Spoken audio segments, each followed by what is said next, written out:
Tere sõbrad, Hõbekunn siin. Täna siis 2. veebruar ja esmaspäev.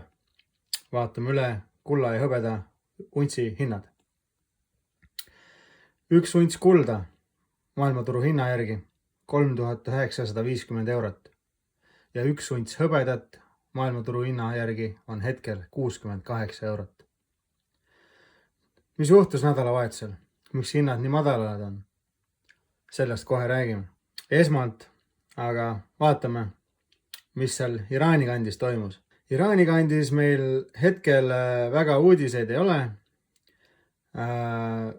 Teadaolevaid uudiseid. Iga hetk võib, juba tunni aja pärast võivad mingid tähtsad uudised väljas olla, aga hetkeseisuga mul ei ole uudiseid. Küll aga üks uudistest oli see, et Trump saatis veel ühe sõjalaeva juurde sinna kanti. Kui nüüd Iraanist välja minna, mis siis maailmas toimus? Miks see hind alla suruti siis suurimate pankade poolt? Nimelt siis maailma seal suurimad pangad, eriti Ameerikas seal siis panid korraga väga palju väärismetalle müüki ja selle kõige taga oli siis mingisugune tegelane nagu Kevin Warsh. Ja tema siis soovitas seda ja ühesõnaga pangad siis seda tegid ja president Donald Trump siis ütles, et no nii, me anname sulle seal Ameerika kuradi ühe väga tähtsa toolikoha saad endale tänu sellele, et on oodata uut inimest sinna, kuidas öelda, Ameerika mingi reserv, ma ei tea, mis iganes koht see on, mingi imekoht on neil seal. Päris tähtis, et igastahes see tegelane nagu on võimalik, et saab selle koha nüüd endale. Oli väga suur müük, ütleme nii, et oleme ju põhimõtteliselt üle 30 euro kukkunud siin, kui ainult hõbeda ühe untsi hinda arvesse võtta. Aga lähme nüüd natuke rõõmsamate uudiste juurde võib-olla. Aga esmalt siis võib-olla räägin, et kui lõbus mul eile öösel oli. Et nimelt siis üks YouTuber tegi laivi ja siis seal põhimõtteliselt 5000 inimest vaatas üle maailma. Ja siis teema oli selles, et kuna viimati videos, kui ma rääkisin, et üle öö kukkus $20 see maailmaturu hind, siis eilseks ööks nagu oli juba 30 kukkunud. Ja siis turud olid suletud. Ja siis täna öösel kell 1 juba avati mingisugune maailmaturg. Ja siis me seal mitmeid tunde vaatasime ja üle maailma kõik spekuleerisid ja tehti küsitlusi ja vastasime ja ühesõnaga väga lõbus oli. Ja siis üks küsimustest oli, et inimestelt üle maailma küsiti, et noh, mis te arvate, et kui nüüd turg avaneb, kas väärismetallid lähevad üles või alla? Ja mitme tunni jooksul tehti mitu korda neid küsitlusi ja 70% siis vastas, et kindlasti läheb üles ja ka mina vastasin seda. Ja siis 30% vastas, et kukub veel. Ja siis kommentaare lugesid seal igast kommentaare ja siis nädala pärast 50 ja eks ta pidi 35-le tagasi minema. Noh, mina seda ei usu. Aga mõelge korraks, kui läheb tagasi 35 peale üks unts hõbedat. Et mis see siis nagu nendele investoritele võib-olla räägib, et kes tulid seal 120-130 euro eest, tassid oma esimesed mündid näiteks või panid seal müüsid auto maha või maja, et väärismetalle osta ja siis nüüd istuvad selle hõbeda hunniku otsas sadade tuhandete eest miinust, et noh, edu teile. Et nagu ma ütlesin, et see on pikaajaline investeering, alati olen öelnud seda ja kes kiiresti rikkaks tahavad saada, noh, eks te saite oma karma, võib-olla esimese sellise karma saite kätte või õppetunni.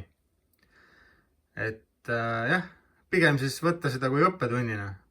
Aga nii kaua, kuni te oma metalle maha ei müü, olete te võitnud. sest me keegi ei tea, mida teeb hind homme, mida teeb hind 10 aasta jooksul. Vot nii, sellised lood. Ja milleni ma tahtsingi jõuda, et ühesõnaga meil oli väga lõbus. Ja kui turud avati ja alla hakkas kukkuma see värk seal kõik, siis inimestel oligi, et no jah, mis seal ikka, saime võimaluse juurde osta. Ja nagu öeldakse, et iga kord, kui näete skaalad kukkumas, siis on juurde ostmise võimalus. Ehk siis te saate võimaluse soodsalt juurde osta. Ja ka mina haarasin sellest kinni. Sai siin mõned mündid juurde soetatud. Et jaa, vaatasin, noh, kes teab, siis üle maailma paljud poed on omal peatanud selle müügi siis väärismetallidele. Ja ka ma vaatasin, mis meil siin Eesti turul toimub. Ja vaatasin mina siis nimelt internetist, mina koha peale ei läinud. Ja mis seal toimus siis? Toimus selline asi, et pole saadaval ühte ainust hõbemünti ka. Ma mõtlen siis mündipoed, nagu päris mündipoed. Et mina seda ei usu, et neil see otsas on. Küll aga nii suure kukkumise tõttu nad on peatanud müügi, arvan mina. Ühes poes oli vaid, ütleme, 30 erinevast mündist, mis nad muidu müüvad, oli müügi läinud üks. Ja kui maailmaturu hind oli 68 eurot, ehk siis nemad ostavad seda münti 68 euroga, siis müügihind oli ikkagi neil 105. Olgugi, et väärismetallid kukkusid väga-väga palju.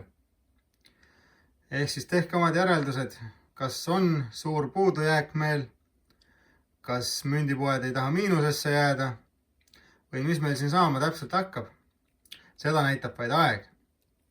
Aga nagu öeldud sai, langus oli ja ka mina sain juurde soetatud. Juba reedel andsin, ühesõnaga, reedel kui turud olid kinni, siis minul tekkis selline võimalus juurde osta. Keegi oli hirmust juba müüki pannud natuke ja sai kohal ära käidud ja juurde soetatud. Et ka siin on üks kinnine tuub veel. Aga jah, sellised lood. Et iga kord, kui näete punases seda languses skaalat, siis tasub ikka juurde osta. Nii kuidas kellelgi võimalus on parasjagu. Sest üles-alla käib see turg meil nagunii alati. Ja pikas perspektiivis, kui te pane korraga oma rahasi Google'i sisse, saate mõnusa keskmise skaala selle asemel, et ostate kogu aeg tipus või kogu aeg kuskil, noh, te ei tea seda. Ostate siis, kui teil on võimalus ja pika peal teeb kokku mõnusa sellise skaala. No nii, mis uudiseid meil veel on? Vasesõpradele midagi. Siin on siis vask. Ja mul on vaske palju. Ma olen aastaid kogunud ja kogun ka edasi. Aga vase uudistest siis nii palju, et ühed maailma tähtsamad mehed arutasid seal ühel üritusel. Ja millest nad rääkisid, oli see, et järgmise 18 aasta jooksul tuleb maast välja kaevata ja refineerida sama palju vaske, kui viimase 10 000 aasta jooksul seda välja on saadud. Et vask läheb kõvasti kallimaks meil järgmiste aastate jooksul. Lisaks sellele, kui kedagi väga huvitab, kes võib-olla ei usu seda, siis tegelikult vask on juba praegu viimaste 5 aasta jooksul, kui arvesse võtta, on väga palju tõusnud. Ja näiteks, minge vaadake ülemaailmset hinda. Et okei, te võite turuhinda vaadata, aga te ei saa mitte kuskilt selle hinnaga päriselt vaske kätte. Minge kas või poodi, vaadake, palju maksab mingi vasest, mingi seif või mis iganes asi. Et tegelikult minge vaadake ebay.com ja siis vaadake sealt, mis hinnaga on müünud ühe untsised, näiteks samasugused investeerimismündid või kilosed kangid. Vaadake, mis hinnaga need sõbrad juba lähevad. Üks unts vaske selline münt umbes jääb seal juba kuskil 15 kuni 30 euro vahele, kui mitte rohkem isegi vahepeal. Kiloseid münte müüakse seal 400-500 euro vahel, puhast vaske nagu kange. Ja nagu ma räägin, et kui arvesse võtta seda, mis see mees rääkis, siis vask on väga suure tõusu teel järgmiste kümnendite jooksul. Lisaks siis üks maailma rikkamaid inimesi ja väga tark inimene, Elon Musk siis, kellel on see elektriautofirma ja kosmoseinstituut ja palju muudki, millest inimesed ei tea, siis tema rääkis, mis tema plaan oleks järgmise 20 aasta jooksul. Tema siis rääkis ikkagi AI-st. Tema soovib teha nii palju laboreid, neid AI, kuidas öelda, neid ruume juurde, data centerid, mis nagu seda AI-d ja kõike üleval suudavad pidada. Ja sinna kulub väga palju hõbedat. Ja mis tema suurim plaan oli, nagu teate, siis olete juba ehk näinud mõnes riigis neid roboteid, kes juba oskavad nagu natuke kohmakalt kõndida, oskavad sulle vastata juba midagi, kui sa neilt küsid ja sellist asja.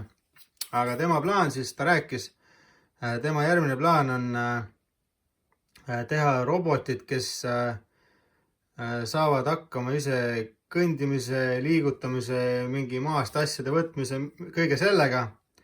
Ja lisaks sellele varustada täielikult AI-ga. Et tema eesmärk oli see, et 20 aasta pärast on igas maailma inimese kodus üks robot. Ja see roboti eesmärk on siis inimest aidata. Nimelt, mõelge, praegu kõik, mitte kõik, aga paljud juba kasutavad mingi chat GPT-d või Google'it või Sirit või mida iganes. Küsite küsimusi ja saate vastuse telefonist. Aga tulevikus tema plaan oli selline, et see robot on teil kodus, vahet ei ole, mis te talt küsite, ta ütleb teile kohe vastuse, sest tema sees on AI tehnoloogia, vaata, ja juhul siis tal on see internet seal kuskil, ma ei tea, kuidagi, ja ühesõnaga, kui te muidu siit telefonis küsite, siis te lihtsalt küsite oma roboti käest ja te saate kohe vastuse. Et tehakse inimeste elu nii palju lihtsamaks. Lisaks, eriti pühenduvad praegu siis vanainimestele, et robotid saaksid vanemaid inimesi aidata ja nendega rääkida. Et vahet ei ole, mida inimene küsib, vana inimene, siis see robot saab anda palju erinevaid vastuseid ja nagu aidata kaasa või kuidas mida teha. Lisaks robotid saavad neile tuua mingi asju ja nii edasi, et see oli Elon Muski plaan tulevikuks. Igas majapidamises vähemalt üks robot. Ja kui te veel pole aru saanud, mida see tähendab väärismetallidele, siis sõbrad, ei ole veel hilja juurde soetada, kui neid kõiki asju arvesse võtta. Lisaks nende tohutute hindadega, mis meil siin vahepeal olid, võib-olla mis tulevikus on, tuleb palju võltsinguid juurde. Kõik, mis särab, ei ole kuld, nagu öeldakse. Ja ka siin. See ei ole kuld, sõbrad. Et ei tasu kuskilt eBayst või Temust omale mingeid asju tellida. See on mul lihtsalt näide kuskilt tasuta saada. Et kõik, mis särab, ei ole kuld. Ja samuti tahtsin öelda, et kui maailmaturu hind on 70, siis te võite selle mündi saada seal kuskil 73 kuni 80 eurot selle kandis näiteks. Aga kui kuskil eBay's on 65 või 50 euroga selline või dollariga selline münt müügis, siis EOS juba ärge ostke seda, sest see on võltsing. Miks peaks keegi müüma paarkümmend eurot alla maailmaturu hinna? See ei ole võimalik. Ja lihtsalt nii ongi. Ärge uskuge kõike. Kas mina kardan, et väärismetallid võivad veel kukkuda? Ütlen teile ausalt, mina ei karda üldse. Enamus minu väärismetallidest nagunii on ostetud siis, kui see hind oli seal alla 30 euro. Siis, kui on läinud kõrgemaks languste ajal, olen vaikselt tasapisi juurde ostnud.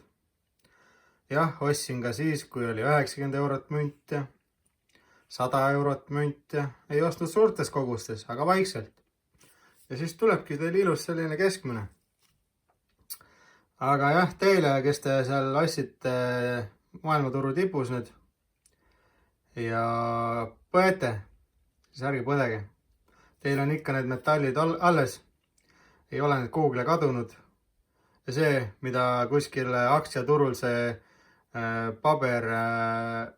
paber siis hõbeda hind teeb, et see ei puutu asjasse. Et mis ta viimati oli, ma ei mäletagi, ma võin nüüd eksida, kas oli 270 või juba 370 paberuntsi hõbedat võrdub ühe päris untsi hõbedaga. Et ärge laske sellel aktsiaturul ennast üldse segada. Hoidke seda, mis on päris, mis on teie käes, mida te saate puudutada ja mis on päriselt midagi väärt. Ja ärge põdege. Kui hinnad veel kukuvad, see on ainult hea meile, et juurde osta. Ja kui hinnad tõusevad, on veel parem. Teie vara ka samuti tõuseb. Või siis, kui reaalselt päriselt ei tõuse, siis teate, et raha langeb hoopis. Teil on ikka teie vara olemas, aga raha inflatsiooni tõttu vaid langeb. Nii on. Sellised uudised siia esmaspäeva. Nagu ikka lõunan aeg. Me ei tea, mis juba õhtul toimub. Üle maailma inimesed räägivad homme, teisipäeval pidi midagi juhtuma väärismetallide turul. Vaatame siis, mis juhtub. Räägime kas nädala keskel või reedel. Vaatame, mis saanud on. Ühesõnaga, siin oli Hõbekunn. Nagu ikka, pange subscribe kanalile, likeige videod, kommenteerige. See aitab juurde tuua teisi väärismetallide huvilisi siia kanalile ja näeme järgmises videos. Olge tublid. Tšau!